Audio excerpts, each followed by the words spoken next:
Yo, what's up, everybody? It's your boy DJ Spyda the Don, and we're back again for another Fly at Night reviews. Your boy has a naked, bare face.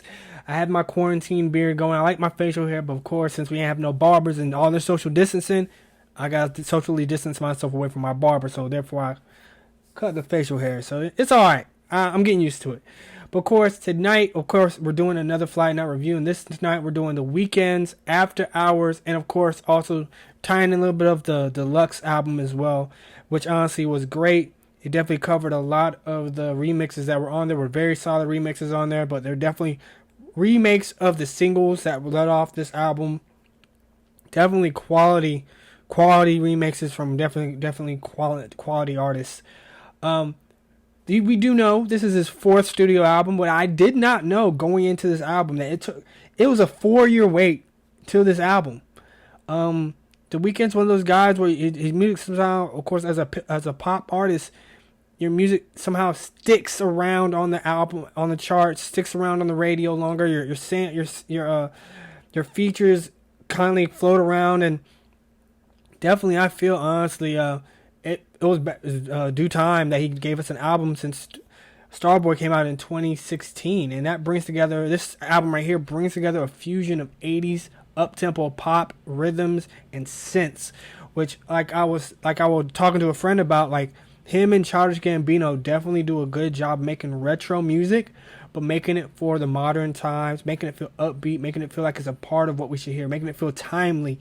Even with his album cover, the way he's been dressing, everything fits what the theme of this album should be. Of course, we're going to be seeing some of the visuals coming up soon. I would love to review some of the visuals as well for different albums, different songs, and I think that's something that we can actually bring together for the channel.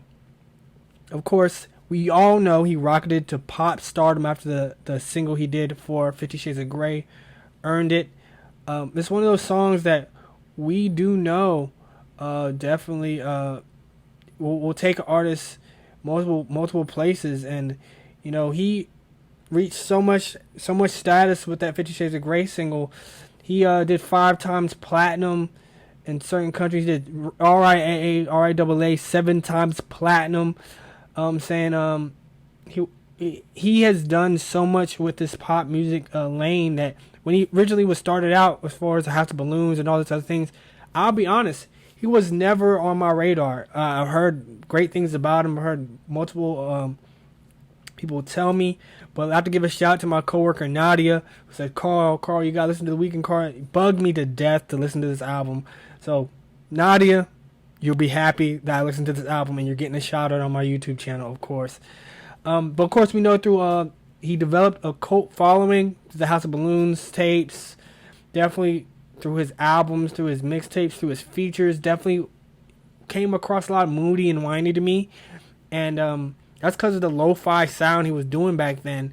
I feel like he grew on to me as he got better, and not just as he became more mainstream and pop. So that's it. That's my honest take right there. I give Nadia all the props to me actually giving this album a serious listen.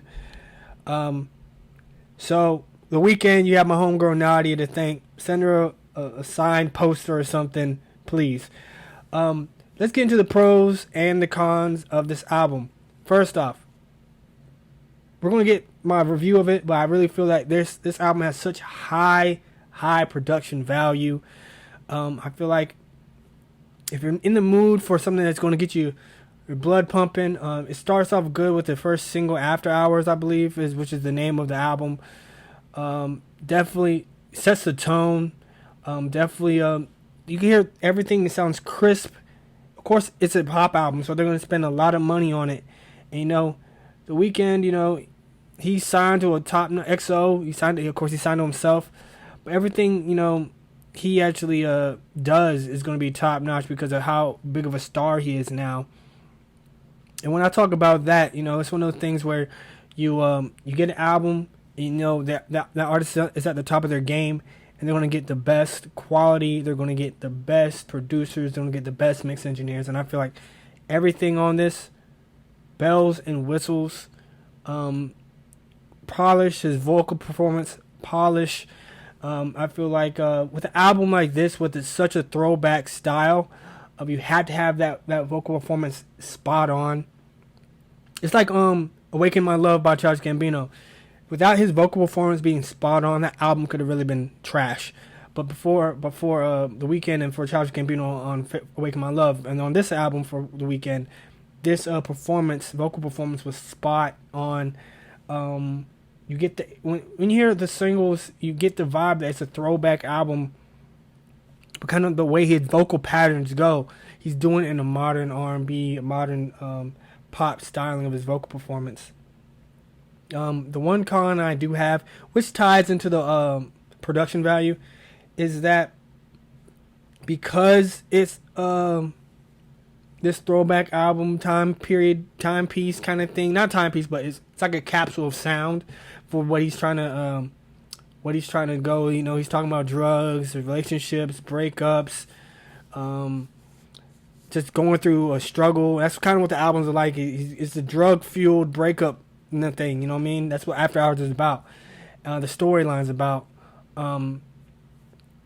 It's just one of those things where if you're not in the mind for it, you know, if you're not ready for it, it's gonna feel like, dude, so glitzy, glammy, so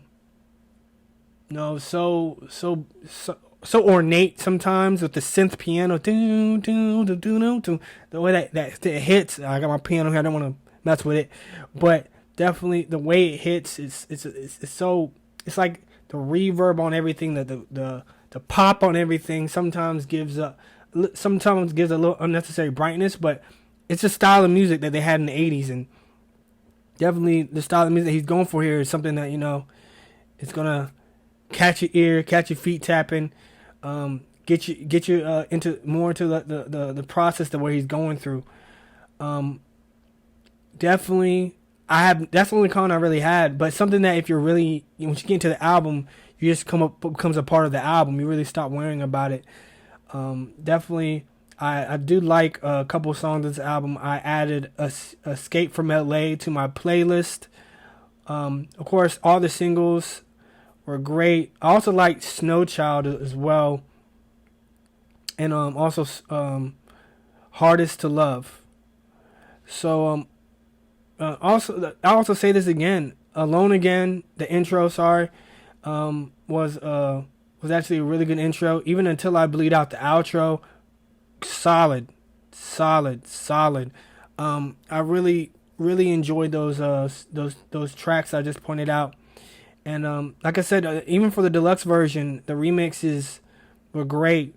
The deluxe bonus tracks were great. So hats off to you, The Weeknd. You really did surprise me. Really did. I wouldn't say make me a fan, but you gave me something. You make me look out for you now more. This is probably the highest rated album I've done so far. For me, it's a 3.75 to a 4.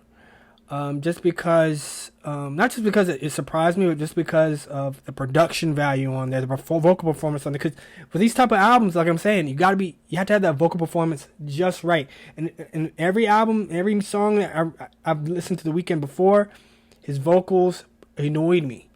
He's always whiny, crony. And this one, it was just the tempo was there, the storyline was there, the style of music was there. And it just made more sense to me. Like I said, 3.75 to a 4. Honestly, as an artist, I've been bagging on him to Nadia, my homegirl Nadia at work, for quite a while in our Slack channels and in other conversations that we have day to day, just teasing her about him. And it's just because of his style, and honestly, probably unfairly. Everything I heard before the album was moody, like I said, lo-fi, dreary. He was really a moody artist when he first came out, and I really didn't see him come into his own until like Starboy, which he started picking up the tempos, where he started picking up the production value, and then he really caught my ears with the performances on there and the cuts on the album, and I just really wasn't sold. But honestly, through Naughty, I reluctantly gave this album a listen, but rest assured, anybody who loves The Weeknd, anybody who is a fan of his, I was thoroughly impressed with this vocal performance on this album, and I hope he continues to put out music like this quality, continues to be a pop star, because I think that's what changes him from being a moody artist but into being an artist that is bright but can make moody songs without being too moody. You know what I'm saying? Of course, this is DJ Spyda the Don, the Fly at Night review of the weekend after hours, and of course, I loved what he did with the deluxe, with the remixes and the bonus tracks. I'm gonna start adding some of the bonus tracks to my playlist that I have on Spotify. Salutes out to y'all who tuned in on that. Of course, I'll drop every link in the description below. Please subscribe to Fly at Night YouTube Entertainment YouTube channel. We're gonna be posting more of the reviews that we do for albums. Of course, I do the reviews, and of course, the podcast is gonna be coming back more. We've been figuring out how we're gonna deal with this quarantine situation, but stay tuned on Spotify and of course iTunes, of course Google Play, of course anywhere you can get your podcast. You can find the Thursday Night School podcast, and also stay tuned for everything we're doing with the Fly Night reviews. We're gonna be bringing some more content to you soon, and of course, we'll be bringing back the showcases that we're supposed to be doing. Of course, the COVID-19 coronavirus situation's out of hand, but just everybody stay safe, and more blessings to you. Of course, it's your boy DJ Spyda Don. Fly at Night reviews for Fly at Night Entertainment. Only rare birds fly at night. Let's go, your boy DJ Spyda the Don. If you didn't know, I'm part of Fly at Night Entertainment's podcast, Thursday Night School, with my co-host, DJ Trini D. Catch us anywhere you get your podcasts: Spotify, Google Play, Apple Podcast, and more. You can even catch the recording of our live show on Facebook. Just search Thursday Night School. That's Thursday, Knite School, and you'll be able to find us.